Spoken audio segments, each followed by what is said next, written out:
নমস্কার বন্ধুরা, সবাইকে স্বাগত।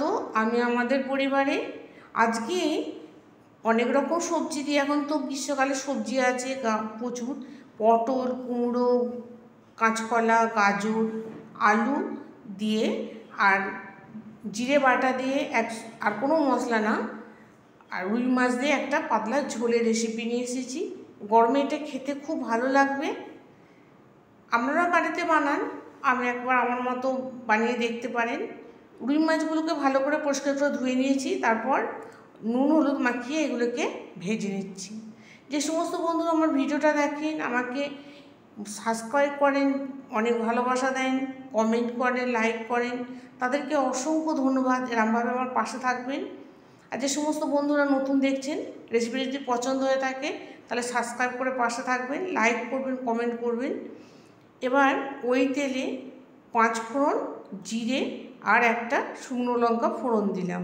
ফোড়নটা 2 থেকে 3 সেকেন্ড ভেজে নেওয়ার পর এর মধ্যে যে দেশি ছোট পেঁয়াজ পাওয়া যায় সেই পেঁয়াজ দিলাম। আমরা এমনি পেঁয়াজও দিতে পারেন। তারপর ভাজা হয়ে গেলে 2টো টমেটোকে দিয়ে দিলাম। টমেটোগুলো যখন গলে গেল তখন আলু, পটল, আস্তে আস্তে কুমড়ো, গাজর সব সবজিগুলো দিয়ে ভালো করে কষিয়ে নিচ্ছি। আমি মানুষই,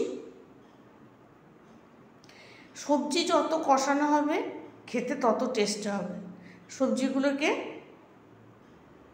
এরমভাবে কষিয়ে নিলাম ঢাকা দিয়ে।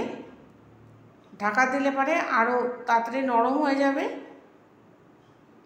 আর যেহেতু গ্রীষ্মকাল, সেই জন্য আমি আলাদা করে সবজিগুলোকে ভাজলাম না। এখানে জিরে বাটা নিয়েছি আমি 3 চামচ। জিরেটাকে আমি বেটে নিয়েছি শিলে, আপনারা মিক্সিতেও বাটতে পারেন, দিয়ে গুঁড়ো মশলাও দিতে পারেন, তবে বাটা জিরেতে খুব ভালো টেস্ট হয়। এবার জিরেটা দিয়ে ভালো করে কষিয়ে নিচ্ছি।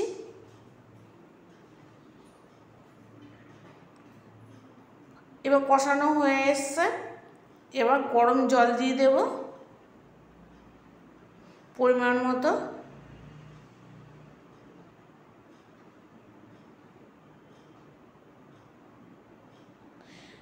কষানোর সময় আমি লবণ আর হলুদ দিয়ে নিয়েছি, আর অল্প মিষ্টি দিয়েছি। এবার ঢাকা দিয়ে দিলাম। ঢাকা কিছুক্ষণ পর 10 মিনিট পর দেখুন আলুগুলো সিদ্ধ হয়ে গেছে। আলু যদি সিদ্ধ হয়ে যায় সব সবজিও সিদ্ধ হয়ে যাবে।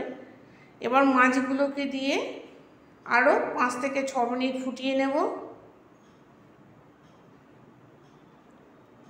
এটা খেতে দারুণ লাগে, একবার করে দেখবেন।